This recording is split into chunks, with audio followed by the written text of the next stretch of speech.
সামনে রয়েছে দেশের বেশ কয়েকটি রাজ্যের বিধানসভা নির্বাচন।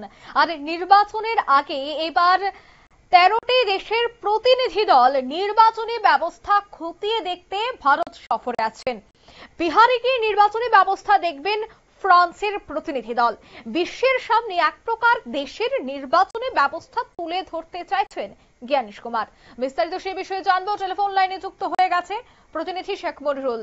মনিরুল, হাই ভোল্টেজ নির্বাচন রয়েছে দেশে, আর তার আগে জ্ঞানেশ কুমারের নেতৃত্বে এই যে নির্বাচন হচ্ছে, এই নির্বাচনের আগেই 13 দেশের প্রতিনিধি দল ভারতে আসছেন। আর ভারতে এসে গোটা নির্বাচনী প্রক্রিয়া তারা খতিয়ে দেখবেন। এই যে তাদের ভারত সফর, এই ভারত সফরে ভারত কি বার্তা দিতে চাইছে? দরবারে ভারত তার নির্বাচনী যে ব্যবস্থা, গণতান্ত্রিক পদ্ধতিতে নির্বাচনী যে ব্যবস্থা, সেটা গোটা পৃথিবীর কাছে তুলে ধরার কিন্তু একটা কার্যক্রম শুরু করেছে।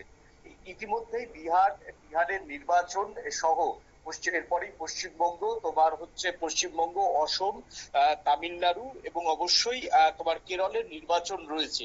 এই নির্বাচনগুলিতে 13টি দেশের প্রতিনিধি দল ভারতের নির্বাচনী ব্যবস্থা খতিয়ে দেখতে তারা আসবে এবং বলেই সূত্রের খবর। তাছাড়া যেটা জানা যাচ্ছে যে নতুন দিল্লির Indian International Institute for Democracy and Election ম্যানেজমেন্টকে আন্তর্জাতিক স্তরে নির্বাচন ব্যবস্থা পর্যবেক্ষণ করার বিশেষ কর্মসূচি নেওয়া হয়েছে। এই কর্মসূচিতে অংশগ্রহণ ইতিমধ্যেই করেছে ফ্রান্স, দক্ষিণ Africa, Belgium, Indonesia, Philippines, Thailand এবং কলম্বিয়া। আর এই দেশগুলির প্রতিনিধি মোট 14 জনের একটি পর্যবেক্ষক দল তারা নয়াদিল্লিতে এসে ইতিমধ্যেই পৌঁছে গেছে। তারাই এই দেশগুলি, অর্থাৎ তোমার হচ্ছে ফ্রান্স, দক্ষিণ আফ্রিকা, বেলজিয়াম, ইন্দোনেশিয়া, এই সমস্ত দেশগুলির যে 14 জন পর্যবেক্ষক, তারাই আগামী এই যে বিহার নির্বাচন, সেই বিহার নির্বাচন তারা খতিয়ে দেখবে এবং এই 14 জনের পর্যবেক্ষক দল আজকেই সম্ভবত পাটনার উদ্দেশ্যে নয়াদিল্লি থেকে রওনা হবে।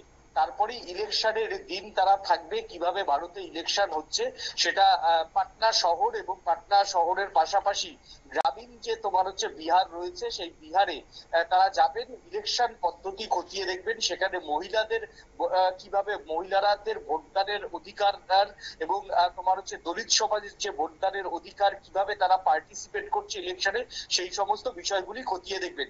এছাড়াও আরো একটি দল হয়তো আগামী 4-5 দিনের মধ্যে ভারতে আসার কথা রয়েছে। তারা ভারতের যে ইলেকশন কাউন্টিং, সেই ইলেকশন কাউন্টিং পদ্ধতি তারা খতিয়ে দেখবেন বলে জানা গিয়েছে।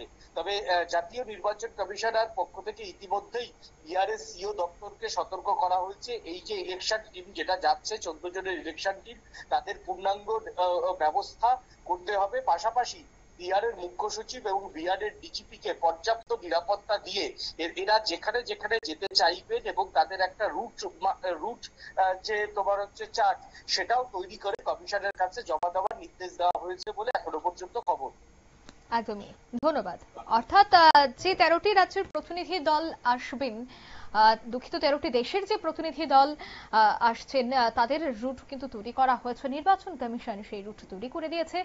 দেশের নির্বাচনী ব্যবস্থা কেমন হয়, গণতান্ত্রিক প্রক্রিয়া ব্যবহার করে কিভাবে গোটা দেশের নির্বাচন প্রক্রিয়া চলে, তার এক প্রকার জানান দিতেই কিন্তু জ্ঞানেশ কুমার তিনি এই গোটা বিষয়টি তুলে ধরবেন 13টি দেশের প্রতিনিধির সামনে। নিয়ে নিচ্ছি ছোট্ট একটি বিজ্ঞাপন বিরতি, সঙ্গে থাকুন।